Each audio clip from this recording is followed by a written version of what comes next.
Hello, tara, punta tayo ng Bolinao. 5 to 6 hours drive from Manila.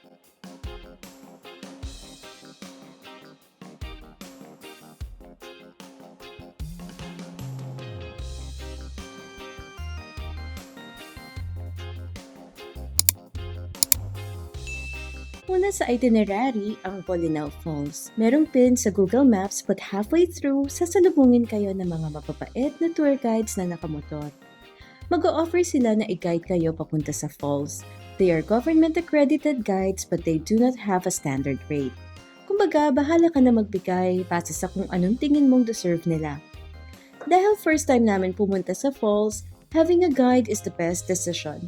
Kinaid kami ni Kuya at tinuro sa amin yung mga lubak na iiwasan kung kailan mag-slow down, especially sa mga blind spots. Napaka-knowledgeable din ni Kuya sa mga tanong ko. Nag-stopover muna kami sa registration area. Kailangan magbayad ng environment and users fee na total of 40 pesos per head. One-time payment lang to na valid for 4 days. Itago nyo lang yung resibo at pwede nyo na ito gamitin sa mga tourist spots na pupuntahan nyo. Ito naman ang mga babayaran sa falls.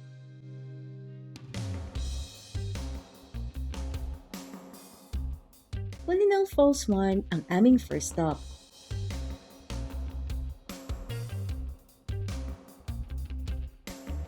Maliit yung swim area nito pero pinakamataas naman yung falls.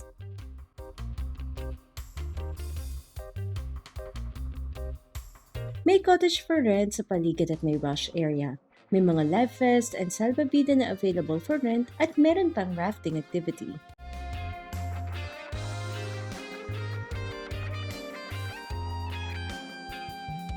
Hindi na namin pinuntahan ng Falls 2 at dumiretso na ng Falls 3.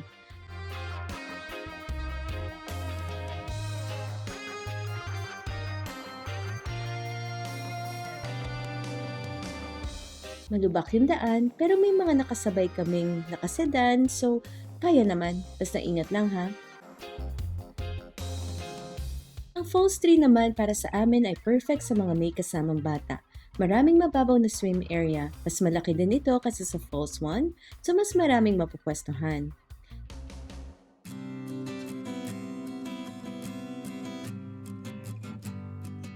May mga cottages around the area, meron ding washrooms, at may mga nagtitinda ng merienda sa paligid kung sakaling wala kayong dalang baon at naabutan ng gutom.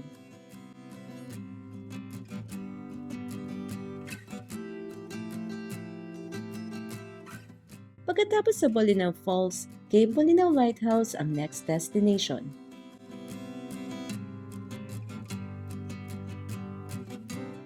Yung kalsada papuntang lighthouse galing falls ay medyo tricky. Dadaan kayo sa mga barangay roads, may mga portion na malalaki yung lubak, blind spots at mga rough roads. Kaya kung first time mo, mas okay talaga na meron kayong kasamang guide. Merong designated parking area na malapit sa lighthouse. Lakad lang kayo ng konti, mararating nyo na ang entrance paakyat. Pero bago yung entrance, may mga sasalubong sa inyong vendors na nagtitinda ng souvenirs. Pagpasok nyo ng compound, makikita nyo kaagad yung lighthouse. Pwede na kayo magpicture doon. Pwede nyo rin lapitan para may close-up. Meron ding ruins at viewing deck sa taas kung saan tanaw nyo na ang Patar Beach area. Ang ganda ng view sa taas.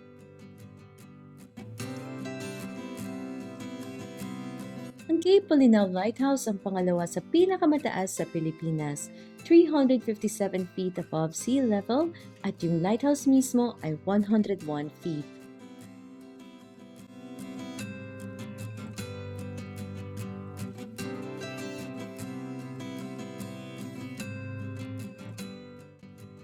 Pagkatapos nyo sa lighthouse, pwede nyo nang puntahan ang Patar Public Beach.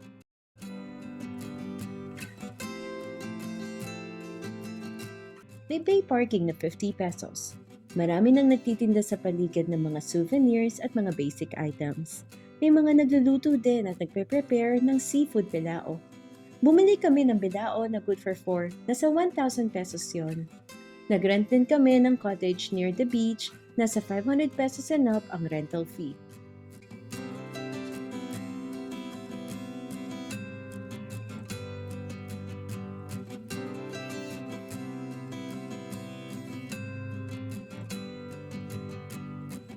You can enjoy the beach. Ang ganda ng buhangin dito, pino at maputi. Pero ingat lang, dahil malakas ang alon at may mga parts na biglang lumalalim. Kaya bantayan nyo maigi kung may mga kasama kayong bata. In our case, we enjoyed playing with the waves sa shore area. Pagkatapos nyo mag-swimming, merong mga play shower na pwede nyong pagbanlawan.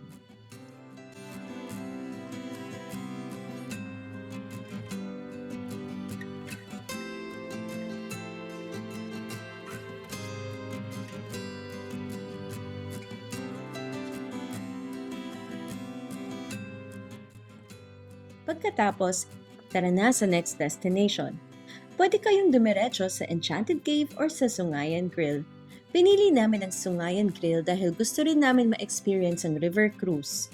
Meron kaming separate video with details about our experience sa Sungayan. Ito yung pinaka-favorite ko sa itinerary namin.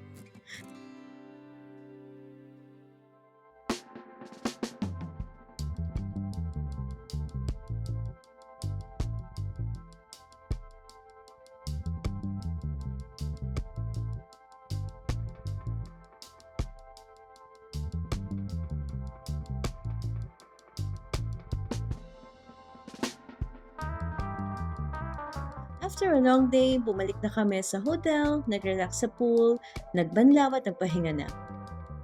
Marami kayong mapupuntahan sa Bolinao in just one day. Kumbaga, sobrang sulit yung 5 hours na biyahe nyo.